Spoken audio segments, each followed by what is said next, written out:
We're all about turning a crappy situation into something positive. $250,000 of credit I card debt. still remember the day when no one turned up. Throw it in the garbage and start from scratch. I could give myself a chance, so I started something. I mean, I think that counts as from poop to gold. Our sponsor for this episode is our 14-day video script challenge. Yes, we are sponsoring our own show. Yes, we are. Hi, everyone. Welcome back to From Poop to Gold. I'm Daniel Harmon, Chief Creative Officer at Harmon Brothers, and your host. My guest today is Malinda Gagnon. Welcome on the show. Thanks for having me. Yeah, thank you for being here. So Malinda is the co-founder and CEO of Uprise Partners, which is an investment firm and consultancy. And you were also on the original founding team of the Google ad technology, which is kind of crazy, but pretty awesome because that changed the world. And as well in your career, you've worked with giant companies like Procter & Gamble, General Electric, Volkswagen, and so forth. So anyway, why don't you give our audience a little bit of a background, a little origin story. How did you come to be where you are now? Yeah, so the story is kind of an unlikely one, and I actually get that question a lot of how did you end up doing what you do? Certainly when people hear about my educational background. So I went to Bates College, a liberal arts college in Maine. I'm from rural Maine, where technology isn't exactly something that people know a lot about. I literally grew up with one TV channel that I watched. Oh, one. Very late adopter of the internet. I had to beat by 3 TV channels out in rural Idaho. Okay, all right. Yeah, so here we are, right? Uh-huh. And so, I literally remember writing out a paper for school when I was in 11th grade. I didn't have a computer at home yet. Mm-hmm. So fast forward, I go to school, didn't know what I wanted to do, studied English literature, wrote poetry, and found myself when I graduated in 2003, literally the year that AdWords, what was once known as AdWords, was launched, right? Yeah. So fortunately for me, I came into an industry that was just ready for growth, ready to explode, and ready to jump into. Yeah. And that's how I got started. Okay. I very slowly started working my way into different positions where I could start digging into digital marketing, start with, web development work, and really started learning by experience. Yeah. So, that's how it got started for me. And then while I really liked what I was doing with digital, I wasn't totally sold that was for me. Yeah. And so I always loved international affairs. I loved politics. And I said, I'm going to go to grad school and be a foreign correspondent. Oh, okay. Wow. So I like stopped. A foreign news correspondent kind of a thing? Yeah. Oh, okay. Live overseas, be on the ground where all the excitement is happening. Holding the mic like you are now. Exactly. Yes. Reporting live from Tel Aviv. That's totally what I wanted. Yeah. Totally, Yeah. So I went to BU and started a dual degree program with international relations and international communications. And absolutely loved it. Oh, clarify for our audience, BU. Oh, yes, Boston University. Okay, yeah, I figured. So right in our backyard here. Yeah. So yeah, it was a pretty meandering path. And that's when, I also get the question of like, wait a minute, you have no education in what you do. It was literally all by experience. And granted, poetry, communications, of course, that has helped me tremendously. Yeah. I've heard people like help me reflect on my background literally when they say, oh, poets are the first systems thinkers. Like, oh, really? How convenient. I had no idea, but I guess that helped me. Right. So, I certainly think all of our experiences contribute, right? Because the more we can have a, diverse background and different points of view, the work is always better, right? That's how we like to build our teams. So I think that all applies. But Google happened for me in a really unexpected way. And that's was a bit of a transformative thing that I just didn't see coming. Okay. Essentially. Wow. So when did you start Uprise Partners? I started Uprise 2 years ago. Okay. So pretty recent. Yeah, and it was after 8 years with WPP, a huge holding company. I was with Group M, which is holding company within a holding company. So Okay. it's one of those just big behemoth of a company. So WPP is the world's largest media holding company by revenue. Anyone who's been following it, they've been seeing a lot of tumultuous times in the last couple of years, which definitely saw that coming in the industry. And that's part of why I started Uprise, because we definitely need a different model of how we serve clients, one that's more flexible, one that's more results oriented, and really have the ability on one team to help across the board with business growth. So basically I started Uprise to say, look, I want to have the business growth engine under one roof, because when you start having to shop that out to a marketing agency, a tech company, then you have your business consultancy, your Accentures, your McKinseys, what have you, so much gets lost in translation. And as much as you try to share among those organizations and pull it all together, it ends up being inefficient and ineffectual. So essentially what we build at Uprise is we have the expertise to do anything around go-to-market. So marketing, advertising, communications, branding, that. Anything around technology. So we have technologists in our group. I founded the company with my husband, Malinda Gagnon. He has a career in technology. It was early days at VMware through their IPO, built the data architecture for companies like JP Morgan Chase. Oh, wow. Yeah. So we can do all of that, Yeah. from recommending technology to implementing it, making sure data is secure and used in the right way. Yeah. And we can develop anything. We have a team of developers, Yeah. right? So we can do all of that. So it's literally like whatever we need to do to help with growth, we can do it, and we can be surgical in how we do it. Yeah. Very cool. So you could really, like you said, have that efficient and effective impact right there where you need to. Yeah. So talk to me a little about, you'd mentioned to me before a little bit about your model, which is where you both do investment, and then also you're doing the consulting, as well as like you pull in all these other, it sounds like different areas of the business where marketing's needed, branding, whatever it is. Can you go into that a little bit? Because I don't think that's that common out there, right? What you're doing as far as the investment side goes. Yeah, it is a very different model, and one that we're really excited about. So we are a consulting firm, and we're also an investment firm. And why we developed this model is because, one, a core mission to Uprise is to help nurture and find innovation in unlikely places. Okay. Yeah. So a lot of times that means underrepresented founders and companies. So whether that be women founders, minority founders, people who are from rural areas, coming from a rural area myself, Yeah. I have seen firsthand like so many great ideas that will not gain traction because people just don't have the tools that they need to succeed and that support that they need. Because, I mean, anyone who's tried it, starting a business, being an entrepreneur is like, to say it's hard is not even describing it. It is like punishing work. Yeah. It really is. And it's emotionally challenging. It is financially challenging. It tries you on every level that you can be tried on. And you have to have support. You have to have support from just a functional and how to do it standpoint. Yeah. But you also have to have like a community around you. Yeah. And so that's something that's really important to us. So serving and helping those underserved founders, and also being able to have the flexibility to say, hey, we believe in you, and it's okay that you can't pay us right now. We're gonna be in it with you. And we're not gonna be in it with you only in the way of writing you a check. And that's a powerful endorsement. I'm not gonna give the VCs or the angels like a knock. That's great. But we're going to say, we're going to put our team's time on this. We're going to put our time on this, and we're going to help you grow. What do you need first? That's right. And then we're going to move on to the next thing. Yeah. And so our portfolio companies, we work with them in a variety of ways. We have some that we're their essentially CTO and research and development arm. We have some that we're their entire sales and marketing team. Oh, wow. And we have varying levels of help. We can be strategic advisors, on a monthly, weekly basis.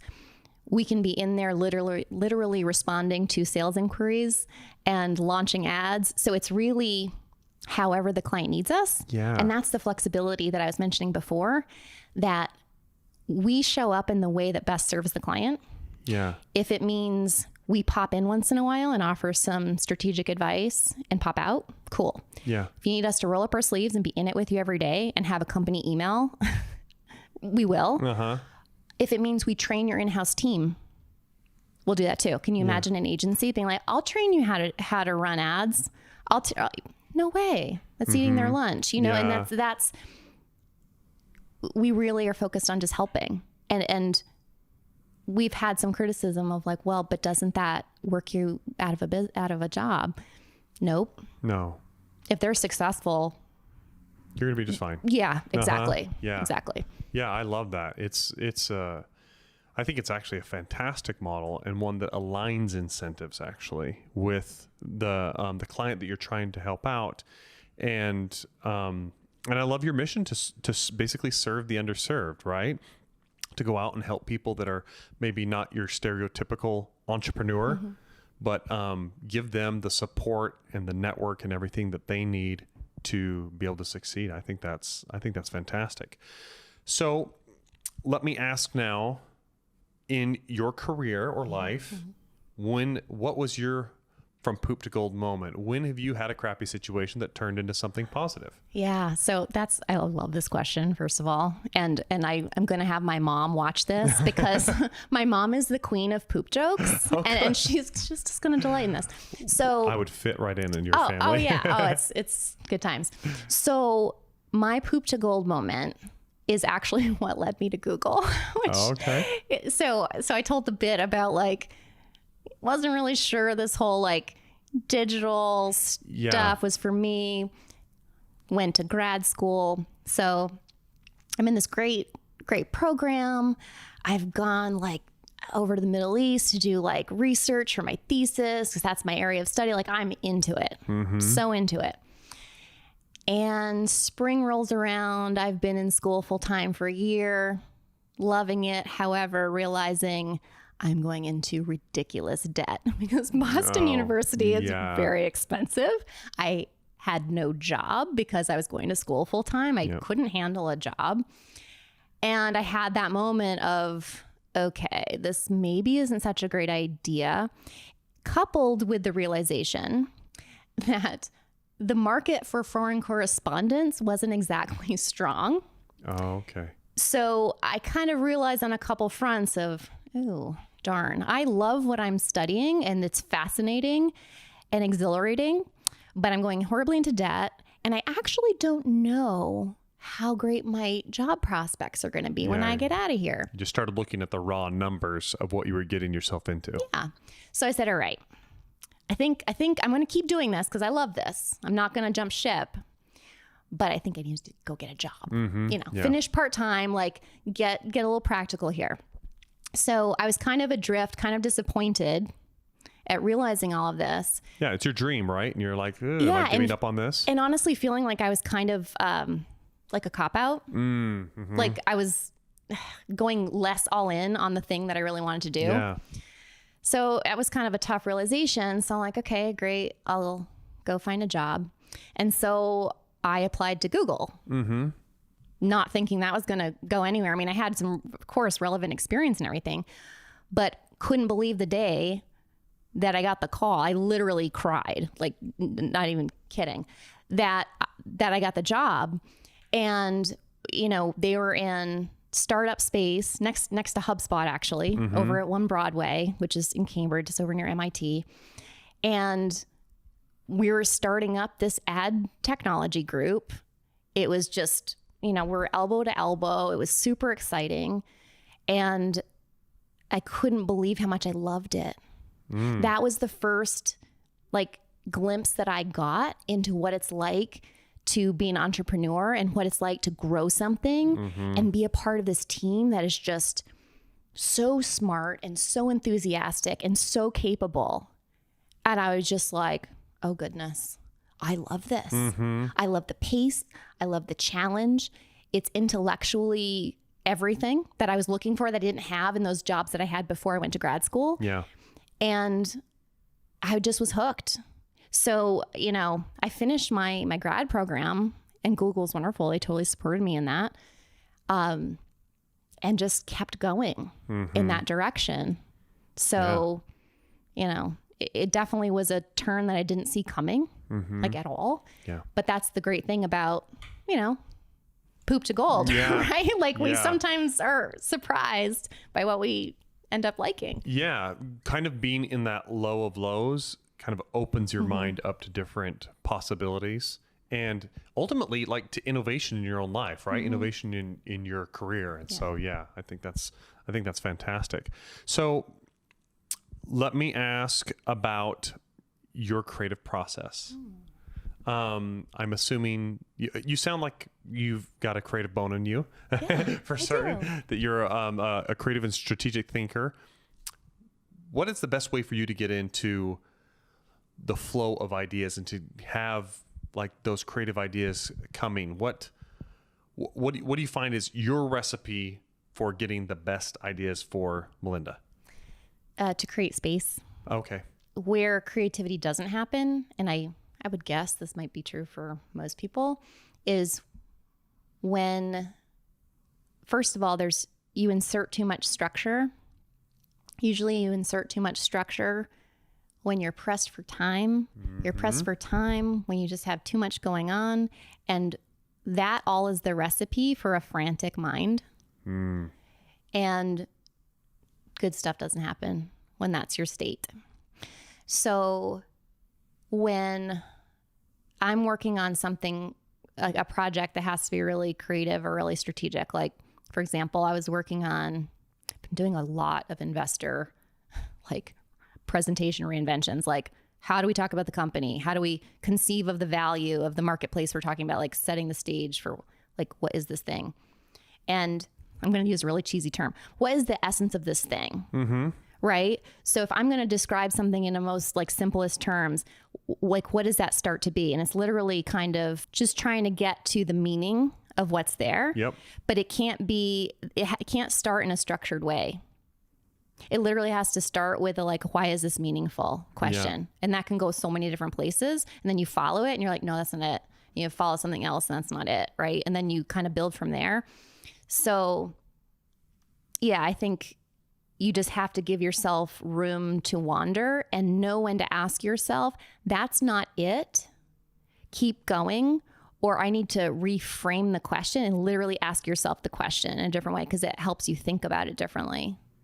So it's an iterative process. It's not only, like you said, giving yourself that space for your mind to wander and to think of things that way, but actually reframing the question so that it gets your brain just thinking differently. It's basically applying a new lens to your view. Exactly. Yeah. And another really good thing to do is just get yourself out of your environment. Like literally go take a walk, go someplace that is just different because our physical surroundings contribute to being stuck in certain ways. Yep. So I would love to talk about working style and work qualities, because I think that's super important. But that's something I've realized about myself. If I have to show up to a certain office and sit at a certain desk every day, I feel like a penned animal and I can't, and I don't do my best work. So I need to be able to, work remote if I need to, show up at different offices, work from different places because it helps me stay fresh. Okay. So let's talk about that. So, what is your work style? You gave us a little bit of a clue into it right now, but you like to not just work in one place, but what all does that look like for you? Well, and this was kind of what I realized when I was like, oh, I love this Google thing. Like, what is that about? Yeah. I'm not out talking about, important world social issues. Like, what is this? So essentially, when anyone asks like, oh, how do I navigate my career and pick out the next thing to do? It's like, well, don't think about the job. Don't think about the role. Think about how you like to work and your values, because that might show up for you in an industry you never expected or a role you never expected. Or maybe it's even the same type of work, but just at a different company that has a different philosophy. Yeah. So, for me, I realized that flexibility and that trust from the company that I worked with was really important. Yeah. If a company doesn't entrust their employees, they're going to treat them like high school students in study hall. Yeah. They're never going to let them work remote. They're never going to, be more progressive in some of the benefits they give them. It's not in their culture. So I realized a lot about company culture. That was super important to me. And also in terms of moving fast with people who are enthusiastic and driven and super intelligent. Whenever I found myself in organizations that had like B players, it was so miserable. Yeah. And we've all been there. We all know when we look around and we're just like, oh my God. Like, I can't even try my best because then I feel like Johnny wants to shoot me in the back because now he looks bad. And it's not a performance culture. Yeah, it's not a performance culture. Or another thing, things move so slow because it's bureaucratic. Oh, yeah. Yeah, it's awful. Right. So once you realize what makes you really excited and what just drags you down, makes you kind of bummed about your work, then you can start being like, okay, I'm going to talk to people who work at these different companies and ask how it is. Right. And you start to discover different opportunities that way. Yeah. I love that. I mean, we've tried to have a really flexible culture at Harmon Brothers where we kind of let people determine their own hours. But the main requirement is just get your stuff done. Yeah.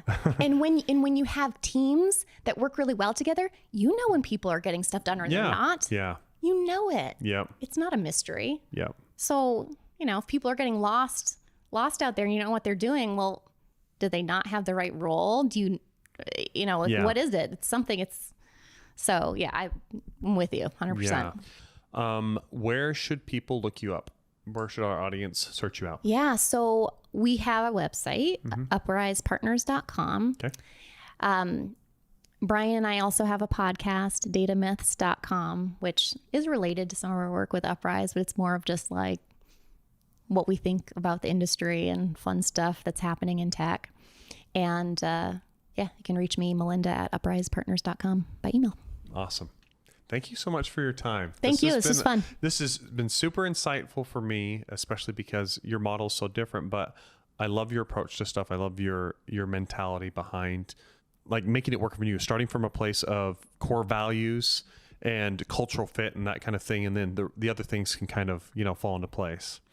And thank you guys for listening. Be sure to subscribe to this podcast to get some more great stuff coming up, and we'll see you on the next one.